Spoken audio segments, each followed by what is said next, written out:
নমস্কার, আমরা নিউজ নির্ভীক থেকে এসেছি। আজকের যে আমাদের শিরাকোল গ্রাম পঞ্চায়েতের অধীনে দুটো বুথ 8 নম্বর এবং 24 নম্বর, এই যে দুটো বুথ, মানে কোন ক্যাটাগরির অফিসার এসছেন? বিএলও তো থাকছেনই, তার আর ইআরও, তাই তো? মানে ইআরও আসেননি, তাই তো? হ্যাঁ, ঠিক আছে। তো মানে আজকের কটা টেবিলে কিভাবে শুনানি হবে এটা যদি একটু বলেন। আমার নাম সন্দীপ দে, ডেজিগনেশন হচ্ছে JEWRDD কমরাড 1 পোস্ট এবং এইআরও শিরাকোল। এবার আজকে ওনাদের ডাকা হয়েছে যে লজিক্যাল ডিসক্রিপেন্সি হিয়ারিং করার জন্য। লজিক্যাল ডিসক্রিপেন্সি বলতে কারো হয়তো নামের স্পেলিং মিস্টেক আছে, কারো বা ধরুন সামাদ আলী শেখ আছে, আগে 2002 ছিল আলী সামাদ শেখ। আমরা যতদূর জানি যে লজিক্যাল ডিসক্রিপেন্সি বলে এই যে নির্বাচন কমিশনের নতুন একটা শব্দবন্ধ, এই শব্দবন্ধটাই সকলে বলছে নতুন আবিষ্কার একদম। তো এই লজিক্যাল ডিসক্রিপেন্সিতে ধরুন প্রত্যেকটা মানুষের কাছে একটা করে, যখন প্রথম 2025-25-এর যে তালিকা অনুযায়ী এনুমারেশন ফর্ম এসেছিল, সেই এনুমারেশন ফর্মে পর্যন্ত প্রত্যেকটা ভোটারের যাদের নামে এসছে তাতে একেবারে নিখুঁতভাবে শুদ্ধভাবে নাম লেখা ছিল, তার ক্রমিক নম্বর, তার নামটা ছিল না। কিন্তু না, এক মিনিট আমি খালি বলে নেব।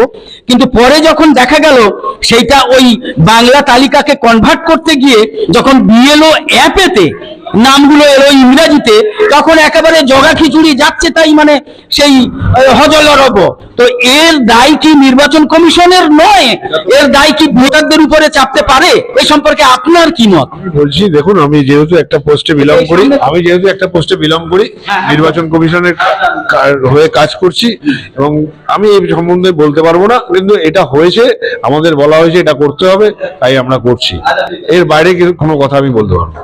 স্যার, বলছি যে ধরুন আপনারা এই যে শুনানিতে ভোটারদের অংশ নেওয়ার পরে এই যে পর্ব, এই যে পদ্ধতি চলবে, তাতে ঠিক কিভাবে শেষ মুহূর্তে একটা ভোটারের কি কি ডকুমেন্টস এর ভিত্তিতে আপনারা ইয়েস অর নো, অর্থাৎ ঠিক আছে বা ঠিক নেই, এই যে দুটোর মধ্যে আপনারা কিসের ভিত্তিতে এটা ঠিক করবেন? এটা তো নির্বাচন কমিশন দিয়ে দিয়েছে ডকুমেন্টস এর তালিকা, এই ডকুমেন্টস অনুযায়ী দেখা হবে, এর বাইরে আদার্স কোনো ডকুমেন্টস নেওয়া হবে না।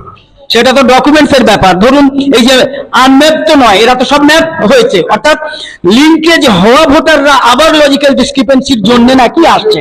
লজিক্যাল ডিসক্রিপেন্সির তো এমনিতেই কোনো লজিক নেই, সারা বিশ্বের বিশেষজ্ঞরা বলছেন। তো আমরা বলছি যে ধরুন তার পিতার সঙ্গে যার আমরা যেটা পাবো সেটা আমরা ডিও কে ফরওয়ার্ড করব। এবার ডিও থেকে ডিসিশন হয়ে আসবে, ডিও মানে ডিএম সাহেব, ওখান থেকে ডিসিশন হয়ে আসবে, তারপর আমরা ডিসপোজ করবো। আগে ডিসপোজ করতে পারবো না, এই ধরুন আজকে নিলাম, নিয়েই আমি ডিসপোজ করতে পারবো না।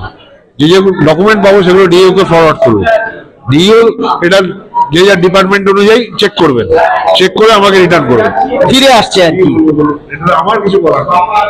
As per rules, as per the guidance, we will do. তো আজকে আমরা এই যে শিরাকোল গ্রাম পঞ্চায়েতের দুটো বুথের শুনানিতে ভারপ্রাপ্ত অফিসার যারা এসছেন এইআরও, তারাই বলছেন যে আমাদের কিছু করার নেই, আমরা এখান থেকে হ্যাঁ বা নাও বলবো না।